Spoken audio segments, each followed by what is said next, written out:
Testing test. Right, should be working. Anyways. So now I'm going to cover volume 5 of Ascensionist Teachings. I'm not going to read all of this, but I'm going to go for the key arguments that I make. And this is a very important volume, actually. So, first, let me talk about religions in general. There are people who claim to be atheists, but they're simply wrong. Everyone has a value hierarchy. Everyone has a value system. Whatever you place on top of your value system, whatever it is that you find more important than everything else, that is something that you find more worthy of sacrifice than anything else. That is something that you are most willing to devote your energy and focus towards. So that whatever you consider more valuable than everything else, that is your de facto God. That is functionally your God. And so I think everyone is inherently religious, and this is an inescapable part of the human experience. Now, so I've Claude, which has summarized volume 5, so I'm just gonna read off this summary. So humans are inherently religious, as I explained. So the most popular religions, at least the most conventional formulations of religions, which are like the ones that spread the most, these are not organic grassroots movements. So they're basically fictional narratives that are designed to consolidate the power of the priests and the empire. So, the priests basically lie to the illiterate masses so that the priests can have a profession and they will enjoy great social status, power. People will give them money. People will give them lots of gifts. The priests are going to be powerful. And the empire, such as the Roman Empire, for example, will use the priests, will use the church to legitimize their power. So, the Roman Empire and the Roman Catholic Church basically strike a deal. So the Catholic Church will make people believe the same thing so that they're easier to control. And this is good for the empire. And the Roman Empire will, defend the church so that, if you're too much of a heretic, then basically the Roman Empire will let the church kill people that disagree with the religion, because, religion is a tool of control. If everyone adheres to a slave morality, then they basically become slaves, and they're easier. They're not gonna, revolt against the empire, and they're not gonna revolt against the power structure. So yes, as I point out, priests historically used their monopoly on literacy to control the illiterate masses, threatening them with eternal damnation for dissent. So yeah, this is very much an emotional appeal that, you're illiterate, you're stupid, you don't know anything. So I'm just gonna say that if you don't listen to me, then you'll go to hell. And that's basically how popular and contemporary religions often work, and also historically how religions have been. So even genuine grassroots movements, or genuine religions that are organic, like religions where people aren't forcing each other to do anything, and they're like, okay, we're just gonna believe this because we think this is true.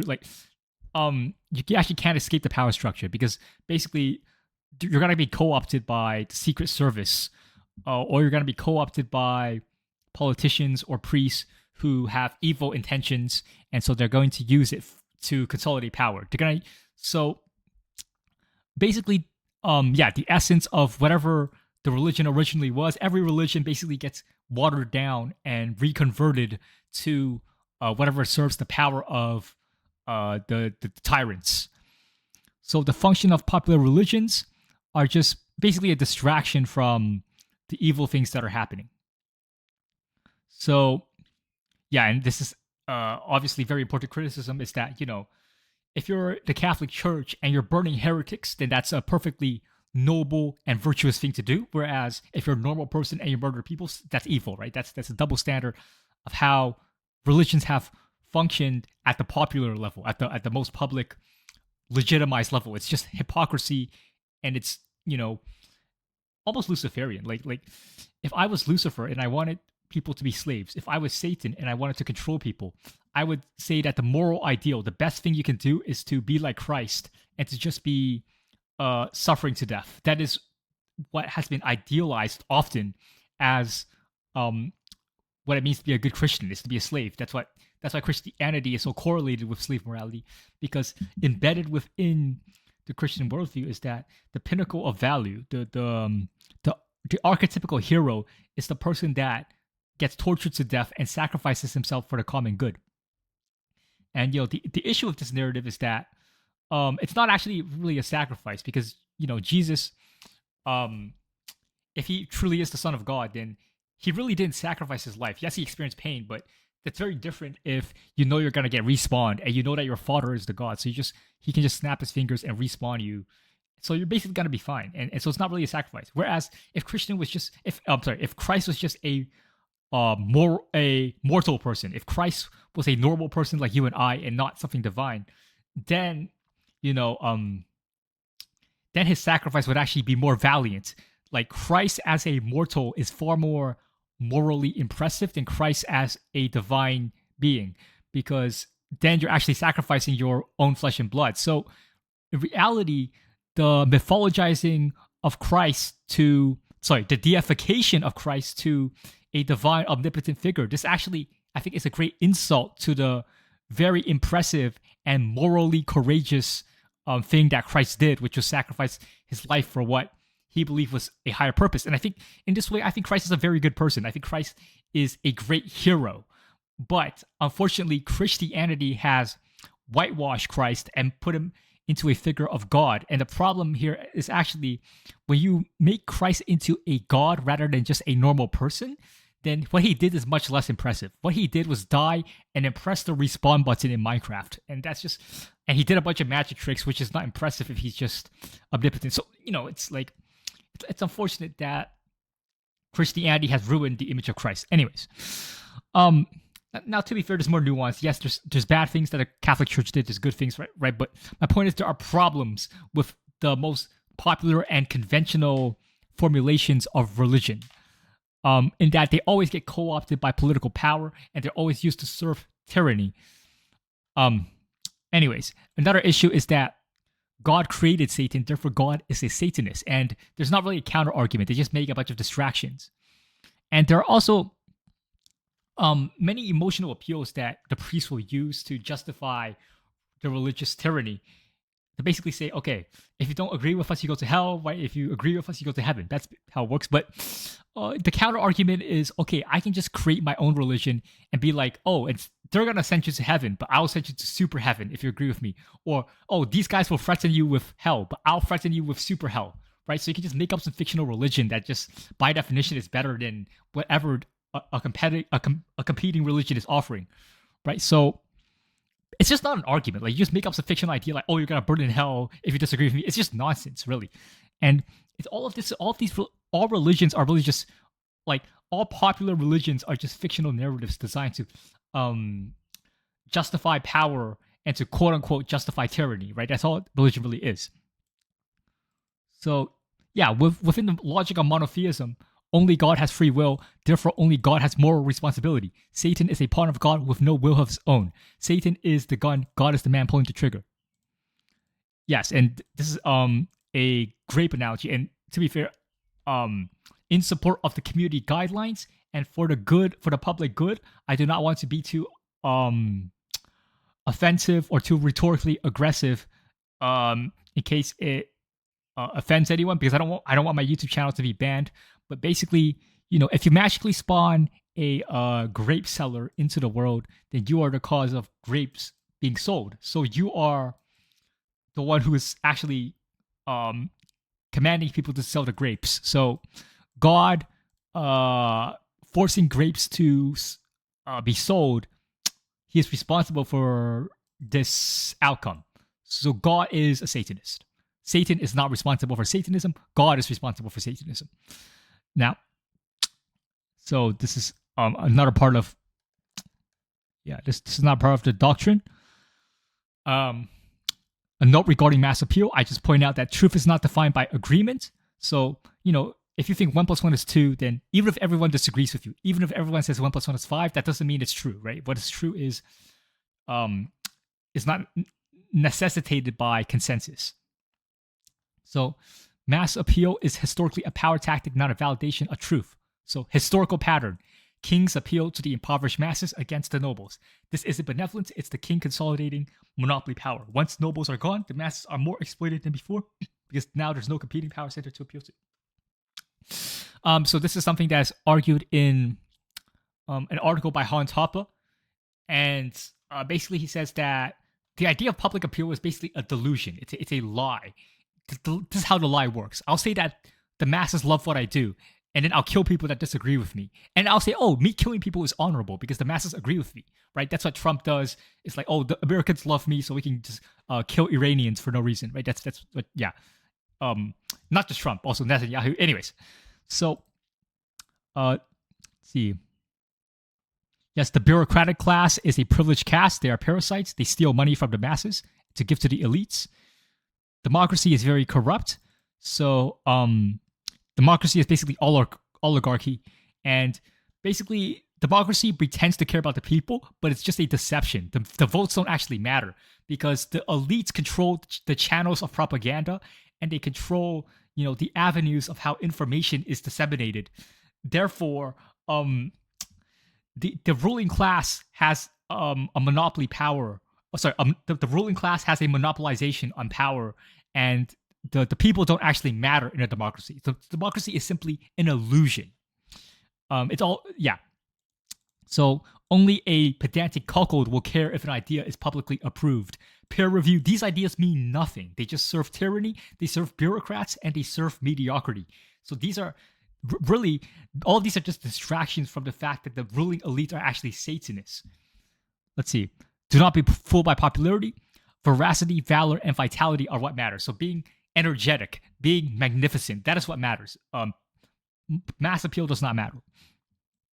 Yes, the public has been the pawns of the elite controlled through monopoly on truth. Before, the church enslaved illiterate minds. Now, public schooling imprisons children for 20 years and conditions them into nearsighted conformists. Okay, so basically, public schooling breeds conformity. They basically do what the church used to do, which is just make everyone an illiterate slave to a fictional ideology. And so because they have been made to be ignorant of power corruption, then they can be easily enslaved by those in power. So yeah. Basically the dominant religion used to be Christianity in the West. Now it's bureaucratism. It's technocracy. It's egalitarianism. It's all sorts of distractions from the fact that there's a lot of corruption going on and there's a lot of exploitation going on. But the masses are fooled. So anyways. So yeah, there's a poem here. I'll actually recite it because this is very important. An ode to Ascensionism. Our goal is beyond, our goal is vast, float on oceans and roast the past. Elevate to ascend further.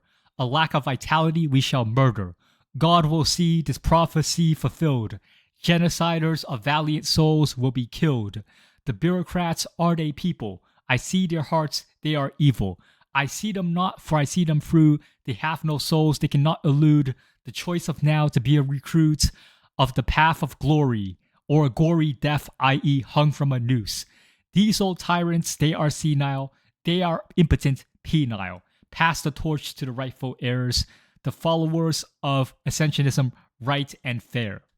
So, this is just a poem. I'm not saying we should murder anyone. I don't condone any kind of violence. It's just that bureaucratism is the problem. Parasitism on creative energy, that is the problem. That is what I want to eliminate. This poem is purely fictional. I fully support the community guidelines for the purpose of this YouTube video. Now, notice that the rhyme scheme is actually very impressive here. Goal is vast, roast the past. God will see this prophecy. Yeah, very good rhyme scheme. Anyways, that's volume 5 of Ascensionism. This lecture wasn't very good. I recommend people reading the text themselves and forming their own opinions. You can ask ChatGPT, you can ask AI to summarize the text and to understand the text in your own way. I'm not a very good speaker. I'm a much better writer than I am a speaker. Um, but nonetheless, I'm covering all of the Ascensionist teachings for the purposes of education. Now, let me see. Okay, so far the video's been 15 minutes. So actually, I'm gonna just cover chapter 6.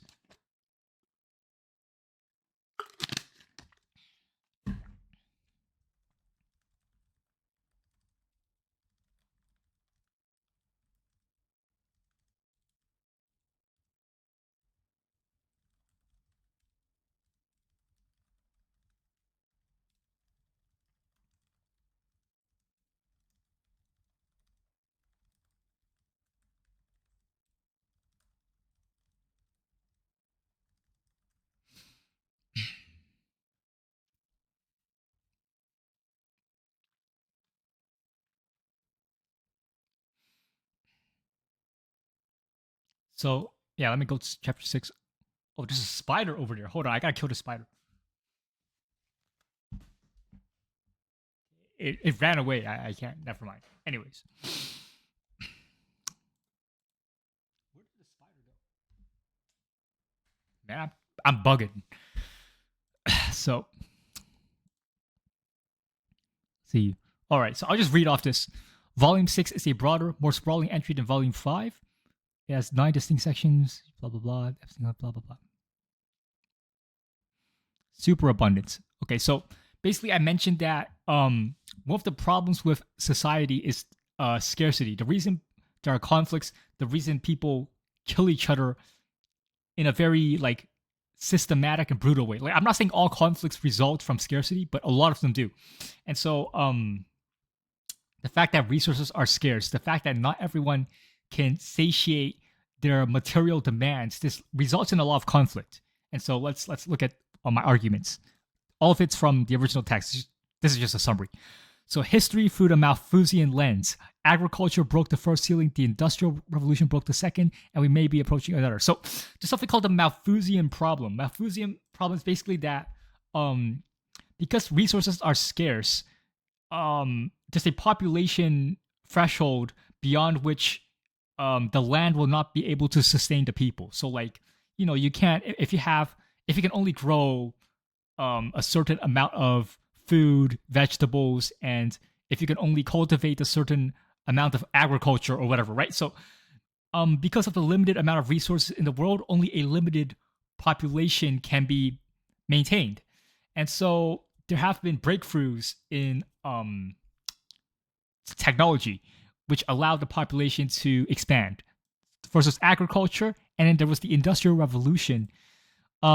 So scarcity is the cause of population limits. So solving scarcity, achieving superabundance, removes the ceiling and creates the leisure required for the ascending will to operate. So I wouldn't say it's creating the leisure. I would say that because if the problem of scarcity is solved and everyone will not have to worry, am I gonna have enough resources to survive? Am I gonna be able to eat? Am I gonna have some shelter? Right. So when the problem of scarcity is solved, then the creative energy of mankind, the will to ascend, the will to create a more magnificent world that can be opened, right? Because right now, a lot of people, they're constrained by resource scarcity. And if this problem is solved, if there is superabundance on the world, then people will have the time to, people will be free to create a better world, a more brilliant world.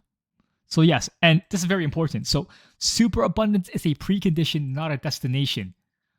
Let's see. So I know that imperialism, the problem with imperialism is that it leads to collapse. Every single empire has fallen. So imperialism is a recipe for failure. So I do not support imperialism. Ascensionism is inherently anti-imperialist. Utopianism is a problem because because every time you create a utopia, it just becomes a bureaucracy. And so everyone basically becomes just a perfect robot designed to follow the rules of the bureaucracy, and they basically become nihilistic, and the civilization will become spiritually hollow, and this will be an infinite stagnation. This will just be a continuous misery. And so you don't want a final resting place as utopia. That is not utopian. That is actually dystopian. So superabundance is a precondition, not the destination for ascensionism.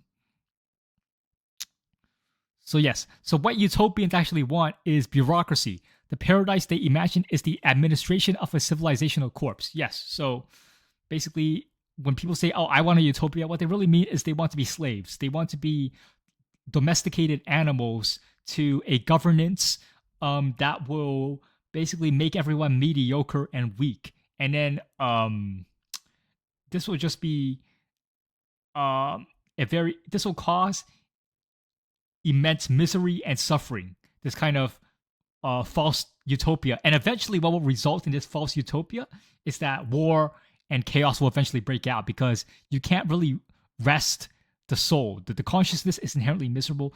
The consciousness, the human consciousness, I think, inherently wants to make war and wants to brutalize people, wants to murder people.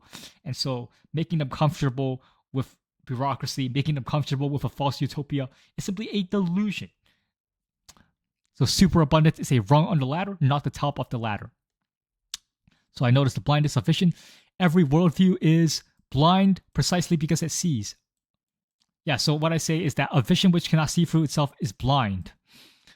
Basically, any worldview is blind to its own biases, and so really any worldview is falsifiable and inherently false. So everything is actually inherently false. What actually is true is the ascending spirit. What actually matters is the desire and the ability to transcend beyond all categories and all worldviews.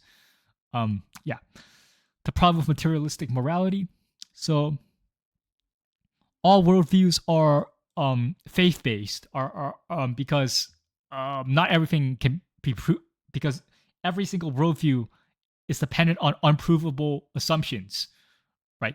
So like you can't know anything for certain. So every worldview is fundamentally faith-based. Yeah, epistemology is circular. All observation-based knowledge is uncertain.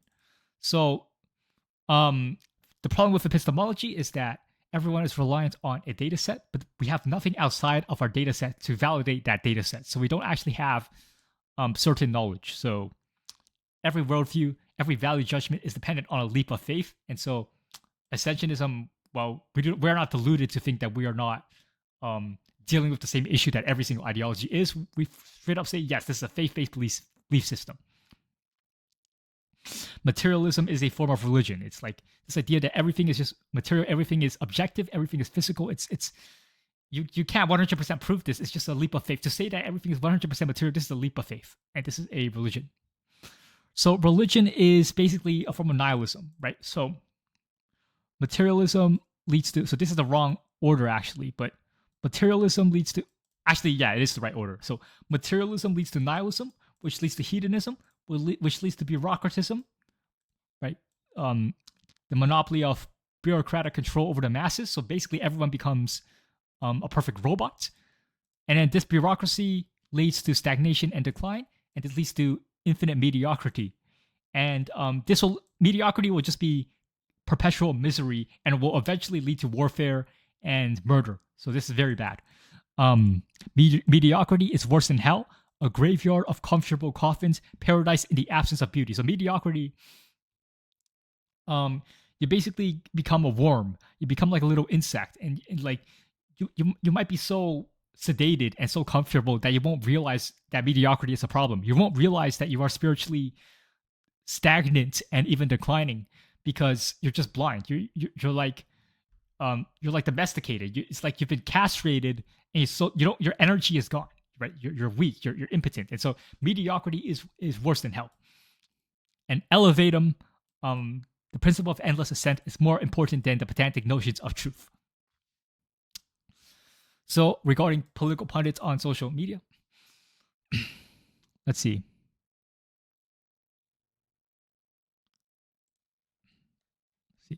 Let me go here. So basically what I do here is that a lot of bread tubers, right? A lot of people who support egalitarianism, they are incredibly ugly. All right, you notice that people who care so much about ideology, they care so much about egalitarianism. Like, why would you fixate so much on social issues? The reason they have to do this is not because they have actually anything important to say. It's not because they can actually change anything in the world. It's because they're ugly. They use ideology as a way, as sort of like a distraction or like a coping mechanism from their own ugliness, right? And there's a correlation between ugly people and ugly ideas. And aesthetic value is genuine. Aesthetic value is real and should never be neglected. Because what's the purpose of life if there's no beauty? What's the purpose of life if everything and everyone is ugly, right? So yeah, I basically call destiny a cuckold. Fosh, FD signifier, destiny, also Asmongold. I just say that these people are very ugly and they have nothing of value to offer. Their ideas are ugly, they are ugly, and their ideas are useless. Now, to be fair, I'm not trying to dehumanize these people. I'm using aggressive rhetoric to activate a certain response in the reader, in that they need to be very skeptical of when there's a coincidence between the fact that someone is very ugly and someone's ideas are also very ugly. Like, why would you support egalitarianism? Egalitarianism is really a genocide of beauty. It's a genocide against greatness. And that's why you're egalitarian, because you want to decapitate people who are too tall. You want to sterilize people who are too vital. You want to brutalize people who are too beautiful. And so you support egalitarianism, and as a way of coping, as a way of compensating for your own ugliness. That is basically what egalitarianism is, and that's my problem with leftism. That's my problem with BreadTube. So yes, ideological verbiage in the hands of unaesthetic, ugly pundits is itself a form of stagnatum, mediocrity manifesting as verbal noise. Yeah, so don't debate these people. Just basically call them ugly.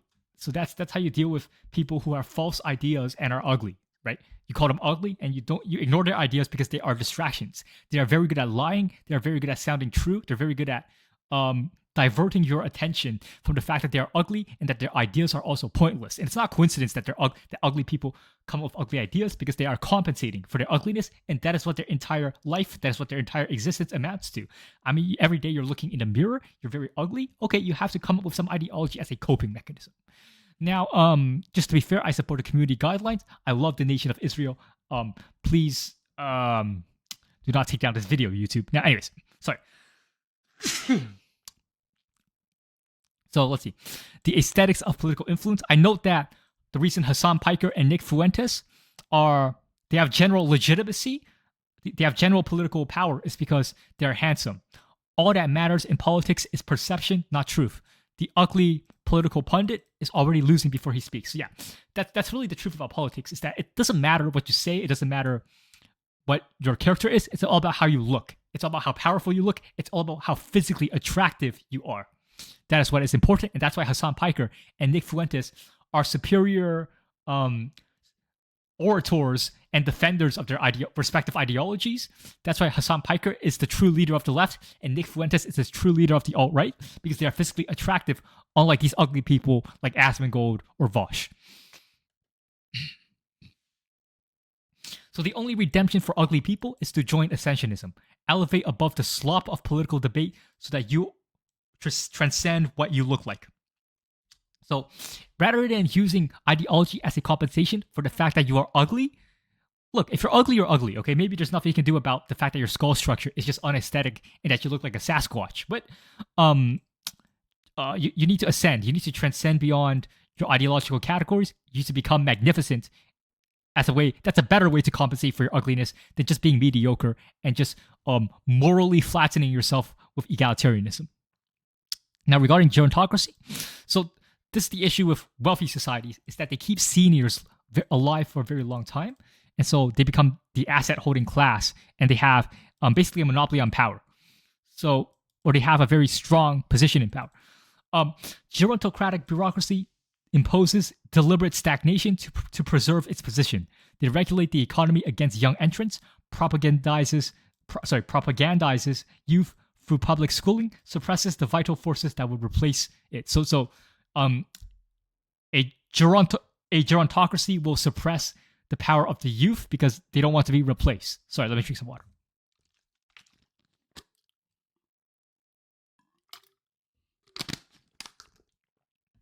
So in a gerontocracy, the birth rate collapses and the society becomes an empty husk, pretending to be a civilization.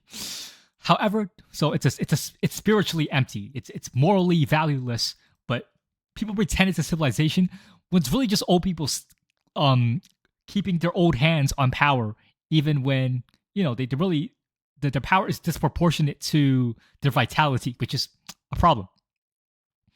However, the power of seniors is greatly exaggerated. In the current aesthetic hierarchy, the young will brutally mog the old by default. Valor, vitality, veracity are forces the old guards are structurally defenseless against. So yeah, if you're living in a gerontocracy, which we are right now, you shouldn't really care too much that the seniors have so much power, because once again, you can just mog them. They are old, they are ugly, and they lack vitality, and so they can't really do anything because they might walk up the stairs one day, they might trip, they might die because their spine is not as strong as it used to be. So don't care too much that the seniors are in power. Just be energetic and be truthful. And as long as you care about the truth, as long as you are voracious, as long as you have valor, hopefully there will be spiritual improvements in the world. So the scandal of modernity. Old men too weak to fight wars are sacrificing the young to war zones for imperial vanity. High time preference. They'll be dead soon, so why not enjoy the flow of empire? Okay, so this is how gerontocracy works, is that the old people will tell young people to fight wars that they themselves are too weak to fight, right? So the young people get sacrificed, just so that the old people can feel good about themselves. They feel they're part of an empire, they're members of this great expanding empire, whether it's the American empire or whatever empire now or in history, right? And they have high time preference. So the old people actually have high time preference because they'll be dead soon, so they basically don't care about anything. They might as well just feel happy in the present that they're killing people for the purpose of imperialism. And that's what America is doing now. The fistfight provocation. So here's the test that you can give to old people. If old men will send you to a war, then so if old people are actually supporting wars and they want young people to die for their political ambitions, then what you can do is you can challenge an old person to a fight. So think about this, if your grandmother is saying, or your grandfather is saying, hey son, you should go die for Israel, you should go fight the Iran war, then what you say is, okay grandpa, let's have a fist fight, right? And this will show you that the current gerontocracy is really a perversion. It's a perversion of the natural hierarchy.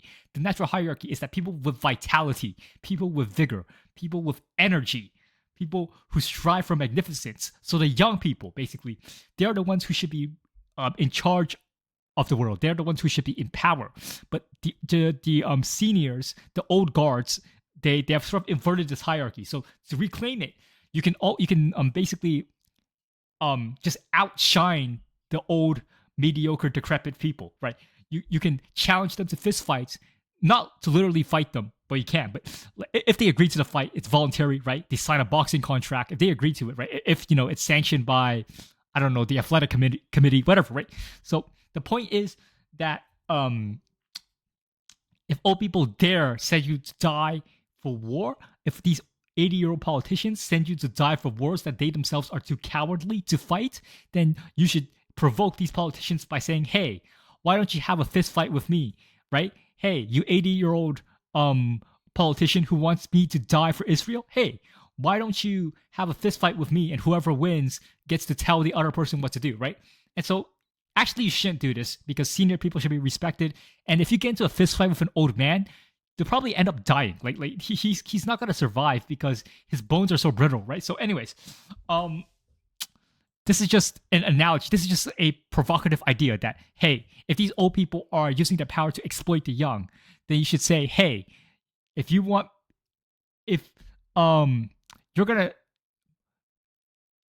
gonna make me die in the Iran war, like if you want me to die, then at the bare minimum, I should have the right to have a fist fight with you, right?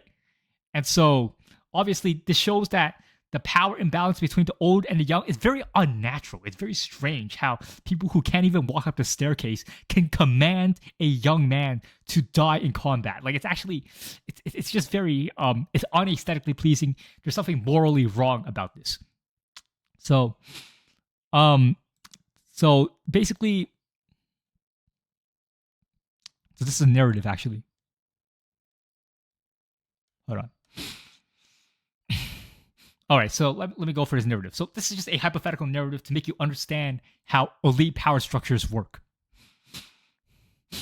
A banker named Repstein and his friend Drumpf build a secret club by starting with human trafficking. Why? Because powerful men, bankers, politicians are lonely, overworked, and vulnerable to specific offers. Friendship, hedonistic pleasure, and corruption. Hold on, let me blow my nose.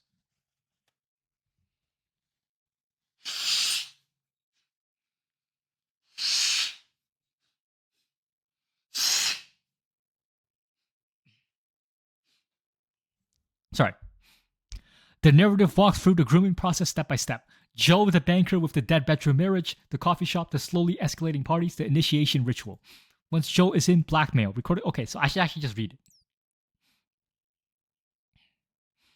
Hypothetically or actually, it is possible for a small group of evil perverts to have de facto political control over the world.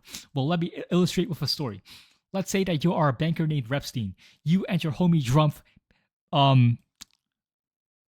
are hashing a plan about how to create a secret club which will rule the geopolitical affairs of the entire world. This is not as difficult as it seems. Since you already are a powerful banker, all you need to do is have a lot of connections and a lot of leverage over these connections.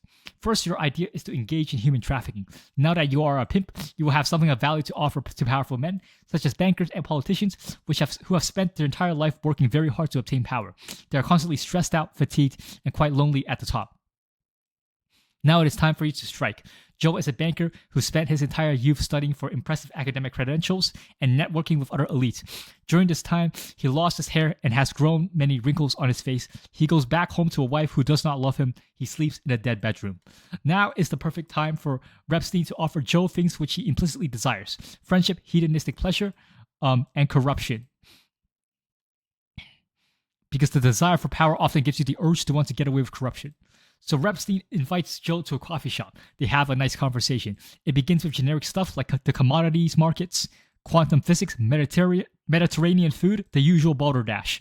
Over time, Repstein becomes ever greater friends with Joe, and he begins to study his personality and his insecurities. He finds out that his marriage is in shambles, and he feels alienated from his own life. He has spent his entire life chasing fiat paper money, and he has a great amount of it. Nonetheless, he is still miserable. Finally, Repstein invites Joe to a party. Gauging his reactions to everything that happens in the party, he slowly transgresses Joe's moral boundaries. Perhaps in the first party, they just drink some alcohol and invite some strippers over. But over time, the parties become more and more degenerate. Eventually, from the perspective of Joe, him and Repstein are great friends. They help boost each other's careers with their connections, and they have all kinds of degenerate parties together every Sunday. First, it was weed and alcohol, then it was cocaine and strippers, then it was orgies with hookers with other billionaires and elites. Then comes the initiation ritual. Repstein says to Joe, if you want to join the highest ranks of my secret club, you have to do something. Basically, you have to engage in a demonic ritual if you want the upper echelons of political power. Now, the membership of the secret club increases by 1. It must be understood that this process happens over months or years. During this entire time, Repstein is confident that Joe believes they are actually friends, so he's not going to snitch. So Joe's not going to snitch on Repstein. He also evaluates Joe's character and finds out that he is also an amoral demon like himself who enjoys moral and political corruption. Even if Joe wanted to snitch, Repstein is far too powerful to fall. He is well equipped for a game of coercion. First, he will tell Joe that every conversation between him has been recorded, and he has compromising footage on him, which will ruin his reputation. Furthermore, he can always just fabricate evidence of Joe committing some heinous crime. Since Repstein has more connections in the legal system than Joe is fighting a losing battle if he takes Repstein to court. Repstein and his homie Drumpf have connections all over the country, and even all over the world, so Joe has nowhere to hide if he wishes to end Repstein's iniquity. It only takes a bullet to kill a man. It only takes a bit of rhetorical obfuscation and bureaucratic confusion to cover up a murder. With Repstein's leverage, sorry, let me blow my nose.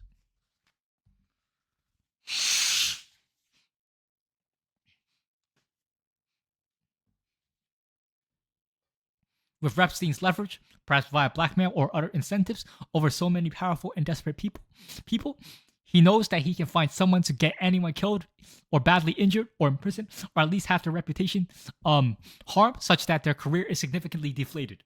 Eventually, Repstein's secret club grows to a membership of 1,000. These people include billionaires, millionaires, high-ranking politicians, bankers, and all kinds of powerful people. Because nobody is safe from the reach of this club, the entire global economy and the entire chessboard of geopolitics is controlled or at least largely influenced by this club.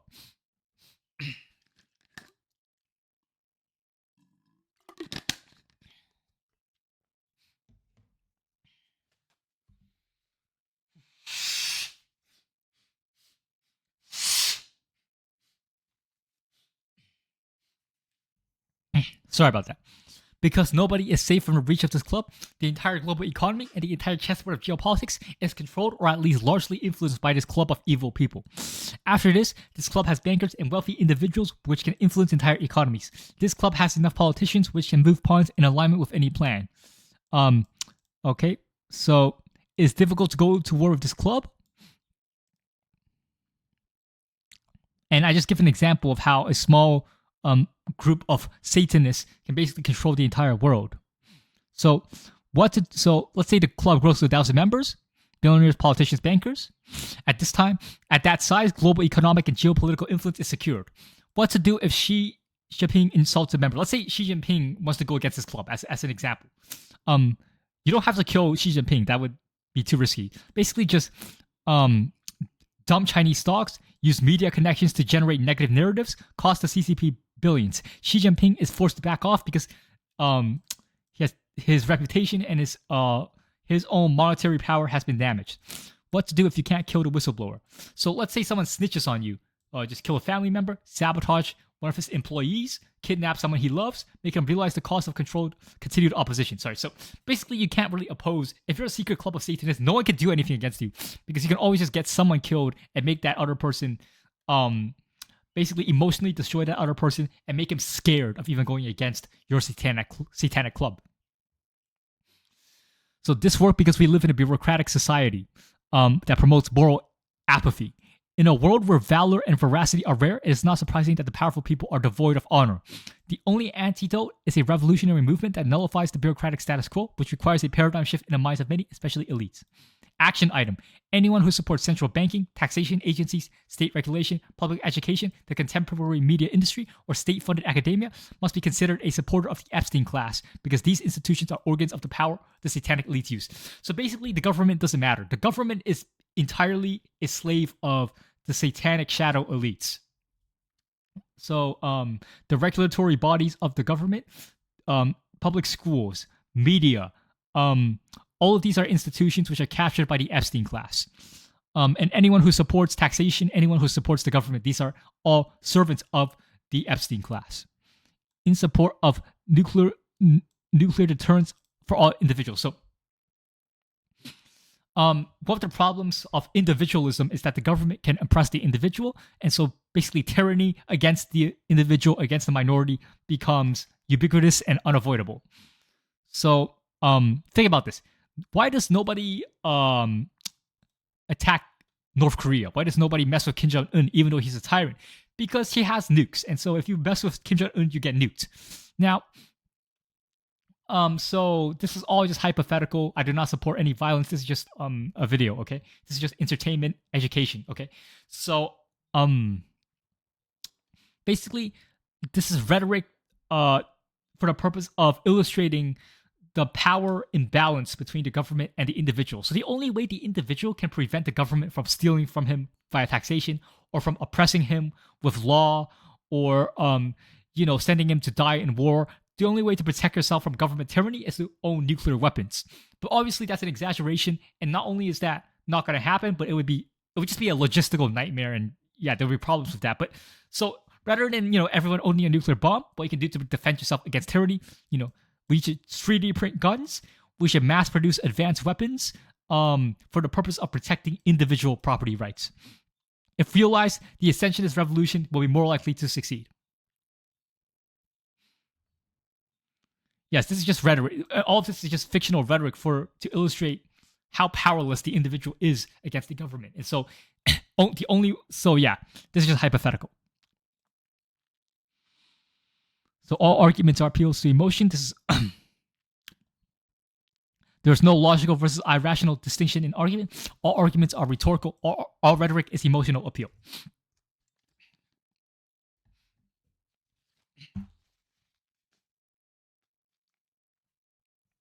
If appeal to emotion is a fallacy, then all arguments are fallacious, which means the category of fallacy collapses. No one believes a rational position before it is rational. They believe it because they have an emotional preference for being the kind of person who holds that view. So people have subconscious biases, and that is what informs their entire worldviews. Supporting epistemology, language is an abstraction of knowledge. Knowledge is an abstraction of observation. Observation is an abstraction of reality. We are 3 layers removed from the thing we claim to describe. So basically, we don't know anything for certain. And language is trying to describe reality, but language is based on our observation. Observation might not actually be the real thing. So observation, we might actually be observing only a simulation of reality. We might not actually know anything for certain. So the idea that logic can get you to truth alone, this is delusional. There's no neutral rational arbiter. Everyone is arguing or operating on emotion. So basically, any argument, any logical argument is actually all based on emotions. There's no such thing as logical argument. There's no such thing as being neutral. There's no such thing as being unbiased. Ascensionism is against all status quos. Every successful ideology eventually consolidates into bureaucracy if their movement succeeds. Over time, the bureaucracy insulates itself from reality and decays while remaining ignorant of its decay. So eventually, bureaucracy becomes this bubble of delusions where they can just remain in power in their little bubble while society decays around them. This is the structural problem of every status quo. Ascensionism is against every idealized endpoint as the blueprint for well-being. So we're against all stagnation. We're against all paradises. We're against all finish lines. We don't want to run a marathon and then stop at the finish line. We want to keep running upwards forever. We need to keep climbing the mountain forever. No final state of being. The elevator never stops. The goal of climbing higher is to climb higher still. Every status quo, including any ascensionist status quo, is a stepping stone for further escalation, further greatness. Why Christians support the destruction of humanity. So this is an issue with many Christians is that they think that by bringing about the end times, by destroying the world, eventually Jesus will return and basically send all the followers of Christianity to heaven and send all the bad people to hell. So destroying the world to some Christians is actually good because Jesus will return and sort the sheep from the goats. Therefore, Christians should support genocide and World War III. So there's a quote from the text. I already had the intuition that in believing the moral ideal was self-sacrifice on the cross, that this religion was slave morality. Now I realize that truly Christianity is a cult which worships Lucifer. Critical clarification to preserve. Jesus himself would have never supported these genocidal maniacs. The target is institutional Christianity and its eschatological theology, not Christ. So Christ is a good guy, okay? Christ is a nice person. But I'm criticizing Christianity, not Jesus. And so, yeah, that's the problem with Christianity, is that if you think the future inevitable outcome is that Jesus will eventually return in the end times, then that will make some Christians want to bring about the end times. That will make people want to destroy the world. And so that's a structural problem of Christianity, actually. Is that they will support genocide in the Middle East because, look, if you destroy the world, that's a good thing because then Jesus will return and that we will go to heaven. So that's very diabolical, very nefarious. Anyway, so that was the lecture on volumes 5 and 6. Now, that might be very confusing. I'm not a very good speaker, but I recommend people reading the text for themselves and forming their own opinions. If you have any questions, you can make a comment in the YouTube video. You can join the Discord server in the, my YouTube bio. And yeah, onwards and upwards towards infinite ascent, elevatum.